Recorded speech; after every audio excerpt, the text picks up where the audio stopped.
Buen día, hermanos. Reciban un fraternal saludo en el nombre de nuestro Señor Jesucristo de parte de la Iglesia Berit. La meditación de este día está basado en el libro de Miqueas capítulo 5, versículos 1 y 2, y se titula El libertador de la profecía de Miqueas. Miqueas es uno de los profetas menores. Era originario de Moreset Gad, en Judá. Este lugar está situado a unos 35 kilómetros al suroeste de Jerusalén, cerca de Laquis. Miqueas fue contemporáneo del profeta Isaías y también de los profetas menores Oseas y Amós. Profetizó en los días de los reyes Jotam, Acaz y Ezequías, que eran reyes de Judá. Todo se desarrolló durante la última parte del siglo VIII antes de Cristo, 800 a 701 años.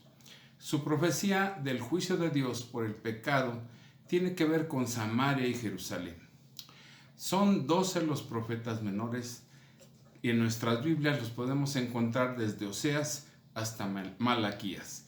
Se llaman menores porque tienen una extensión menor en sus profecías, no porque tengan menor categoría. El libro de Miqueas consta de 7 capítulos. El nombre de Miqueas significa ¿quién como Jehová?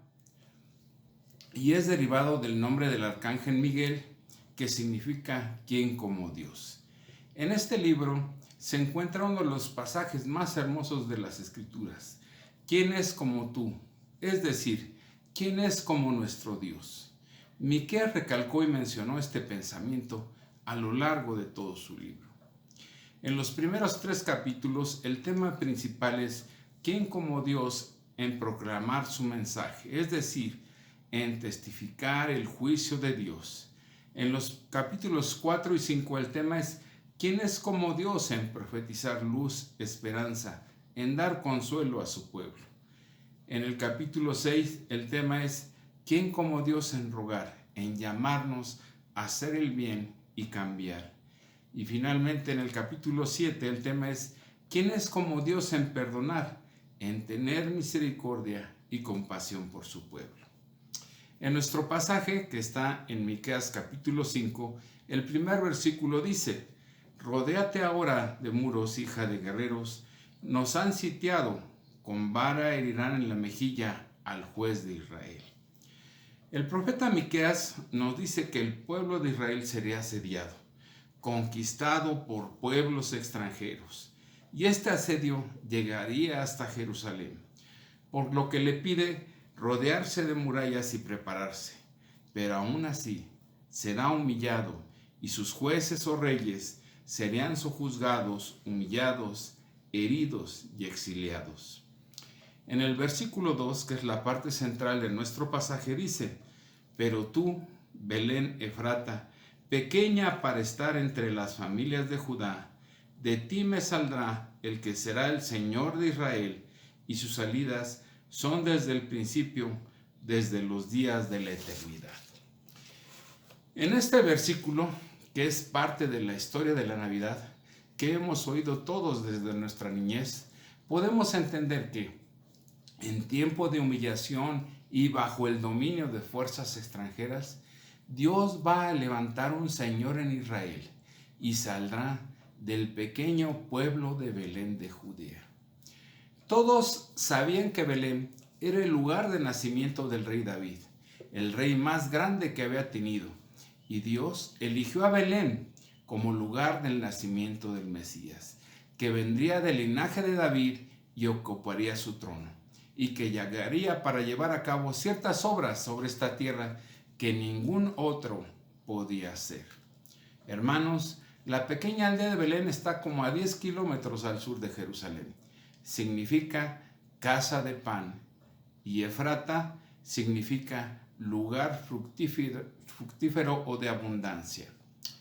El profeta Miqueas nos dice: pero a pesar de que estemos conquistados y sojuzgados, de la aldea más insignificante de Judá saldrá el que será Señor de Israel. En la segunda parte del versículo nos habla de que sus salidas son desde el principio de los días de la eternidad. podemos entender que la eternidad se extiende desde el más remoto pasado y se prolonga hasta el más remoto futuro. En el Salmo 90 encontramos este versículo. Dice: antes que naciesen los montes y formases la tierra y el mundo, desde el siglo y hasta el siglo, tú eres Dios. Al leer el Salmo podemos entender que Dios ha estado ahí siempre, desde el principio de la eternidad, de la creación. El profeta Miqueas nos está revelando en este pasaje que el Mesías, el Cristo, que nacerá en Belén, ha estado desde el principio y sus salidas no tienen principio ni final. Por tanto, es uno mismo con Dios. Nunca hubo un tiempo cuando Jesús no existió, hermanos. En Apocalipsis capítulo 22, versículo 13, la Biblia nos dice que Jesús es el alfa y el omega, el principio y el fin. Esto significa que desde el comienzo Jesús estaba allí. El profeta Miqueas proclamó el mensaje del juicio de Dios por el pecado. Las guerras, las invasiones, persecuciones que vivieron los judíos en diferentes épocas y poderes que sucedieron, se vieron obligados a trasladarse, a emigrar a lugares distantes. Pero aún así, de acuerdo con la profecía específica de Miqueas, Belén tenía que ser el lugar del nacimiento del Mesías. Y cuando llegó el tiempo designado para la llegada del Hijo de Dios, los magos de Oriente fueron enviados por los principales sacerdotes a la ciudad de Belén. El Evangelio de San Lucas, en su capítulo 1, versículos 32 y 33, el ángel Gabriel le da un mensaje a María, que dice así: y ahora concebirás en tu vientre y darás a luz un hijo y llamarás su nombre Jesús. Este será grande y será llamado Hijo del Altísimo, y el Señor Dios le dará el trono de David su padre, y reinará sobre la casa de Jacob para siempre, y su reino no tendrá fin. Dios el Padre y el Hijo compartían desde el principio de los tiempos.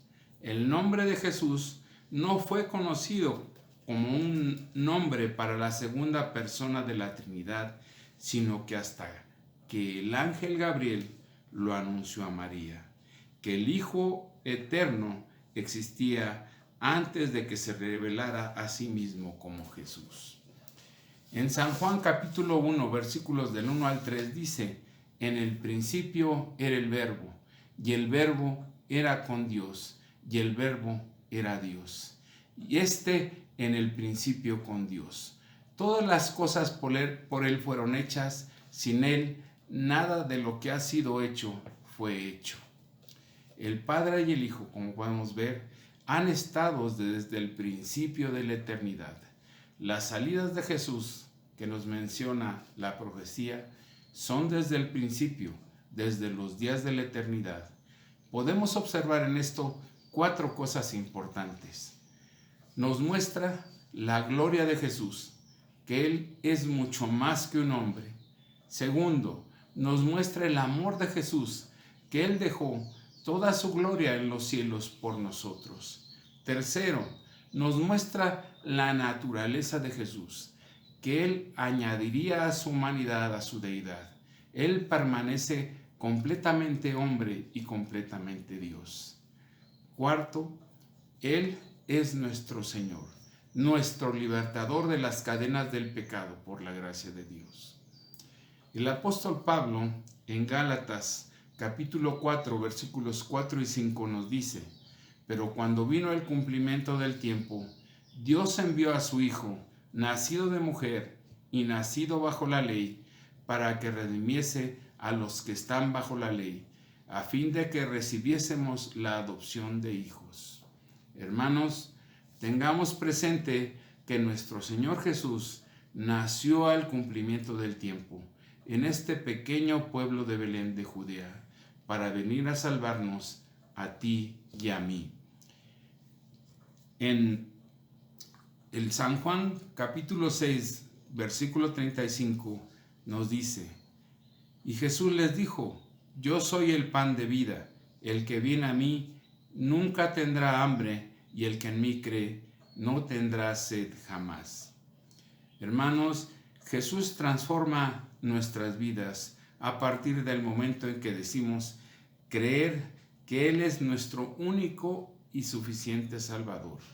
Él es nuestro libertador, nos libra de las cadenas del pecado por la gracia infinita de Dios. Solo tenemos que reconocer que nosotros no podemos hacer nada por librarnos de nuestras malas obras. Por nuestros propios medios no podemos salvarnos.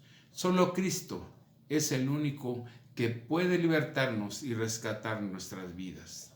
Hermanos, en esta época navideña de fiestas, recordemos que el nacimiento de Cristo fue un hecho histórico de importancia trascendental para la humanidad. El Hijo de Dios vivió entre nosotros, revelándonos el amor de Dios, amor que lo llevaría hasta la muerte de cruz para redimirnos y salvarnos de todos nuestros pecados. Hermanos, que Dios los bendiga. Hasta la próxima.